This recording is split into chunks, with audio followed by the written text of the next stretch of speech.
തന്നെ ഓഗസ്റ്റ് 15-ന് സ്വാതന്ത്ര്യദിനത്തിന്റെ അന്ന് പതാക ഉയർത്തിയപ്പോൾ തന്നെ അവരെ ഭാരത് മാതാ കി ജയ് വിളിച്ചുകൊണ്ടാണ് അവർ പതാക ഉയർത്തിയത്. അന്ന് മുതലുള്ള ബാക്കി കാര്യങ്ങൾ എങ്ങനെ? പത്തനംതിട്ട ജില്ലയിലെ ഒരു നാരങ്ങാനം അങ്ങനെ എന്തോ മറ്റൊരു പഞ്ചായത്തിൽ BJP-യുടെ പഞ്ചായത്ത് പ്രസിഡന്റിനെ താഴെ ഇറക്കാനായിട്ട് UDF കൊണ്ടുവന്ന അവിശ്വാസ പ്രമേയത്തിന് LDF സപ്പോർട്ട് നൽകി, പിന്തുണ നൽകി BJP-യുടെ പഞ്ചായത്ത് പ്രസിഡന്റിനെ താഴെ ഇറക്കി. അപ്പോൾ കോൺഗ്രസ് ഭരണത്തിൽ വന്നു. അതിനെ സപ്പോർട്ട് ചെയ്യാനുണ്ടായ കാരണം എന്താണെന്ന് അവിടുത്തെ LDF നേതാക്കളോട്, മെമ്പറോട് ചോദിച്ചപ്പോൾ കമ്മിണിക്കുട്ടി പറഞ്ഞ മറുപടിയാണ്, അവർ ജയിച്ചപ്പോൾ ആഗസ്റ്റ് 15-ന് പതാക ഉയർത്തിയപ്പോൾ ഭാരത് മാതാ കി ജയ് വിളിച്ചുകൊണ്ടാണ് അവർ ഭരണത്തിൽ കയറിയതെന്ന്.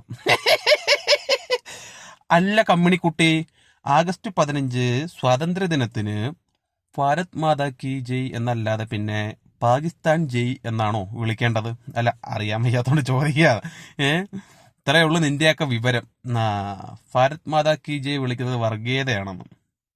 മൈരളെ, നിന്റെയൊക്കെ തലയ്ക്കകത്ത് എന്തോ ഇരിക്കണം. ഇതിന്റെ അർത്ഥം എന്താണെന്ന് പോലും നിനക്കൊന്നും അറിയത്തില്ലേ? സ്വന്തം എന്താ പറയാ, ഭാരതമാതാവിന് ജയ് അഥവാ സ്വന്തം രാജ്യം, നമ്മുടെ മാതൃരാജ്യം ഇന്ത്യ ജയിക്കട്ടെ എന്ന് പറയുന്നതിനകത്ത് എന്താണ് വർഗീയതയുള്ളത്? നീയൊക്കെ വല്ല പാകിസ്ഥാനിലോട്ടും പോകും മൈരകളെ. പറയാതിരിക്കാൻ പറ്റത്തില്ല. ഇന്ത്യയിൽ ജനിച്ച് ഇതിനെ പോലെയുള്ള കുറെ എണ്ണമാണ് നമ്മളുടെ രാജ്യത്തിന്റെ ഏറ്റവും വലിയ എന്താ പറയാ ശത്രുക്കൾ. ഇവരാണ് നമ്മുടെ രാജ്യത്തിന്റെ ഏറ്റവും വലിയ ശത്രുക്കൾ. ഇതിനെയൊക്കെ വേണം ഇവിടുന്ന് നാട് കടത്താൻ. അതങ്ങനെ നെഞ്ചിൽ മറ്റേ ചൈനയും ക്യൂബയൊക്കെ അല്ലേ കൊണ്ടു കിടക്കണേ? അല്ല, അറിയാൻ വയ്യാത്തോട് ചോദിക്കുക. നീയൊക്കെ നിന്റെയൊക്കെ തന്തനെ തള്ളേനെ അച്ഛനെയും അമ്മേനെയൊക്കെ അച്ഛാന്നും അമ്മാന്ന് തന്നെയല്ലേ വിളിക്കണേ? അതുപോലെ ഉള്ളു ഇതും. അല്ല, അവരെ നീയൊക്കെ വേറെ വല്ലതാണോ വിളിക്കണേ? എന്തൊരു അവസ്ഥയെന്ന് ആലോചിച്ച് നോക്കണേ നമ്മുടെ നാടിന്റെ.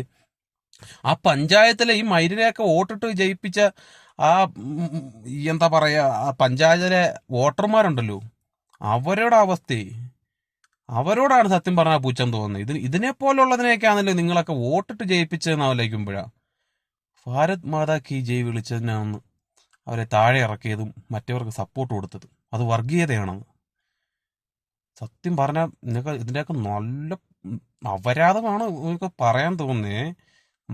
നമ്മുടെ രാജ്യത്തിന്റെ ശത്രുക്കളൊന്നും പുറത്തല്ല, നമ്മുടെ രാജ്യത്തിനകത്ത് തന്നെ ഇങ്ങനെയുള്ള കുറെ എണ്ണമാണ് രാജ്യത്തിന്റെ ഏറ്റവും വലിയ ശത്രുക്കൾ.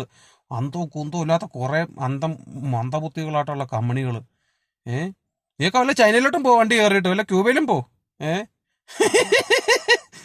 എന്തൊരവസ്ഥ! ഇതിനൊക്കെ വീട്ടിലുള്ളവർ ഇതിനൊക്കെ എങ്ങനെ സഹിക്കുന്നതെന്ന് ആലോചിക്കുന്നത്. വല്ലാത്ത ജാതികൾ തന്നെ.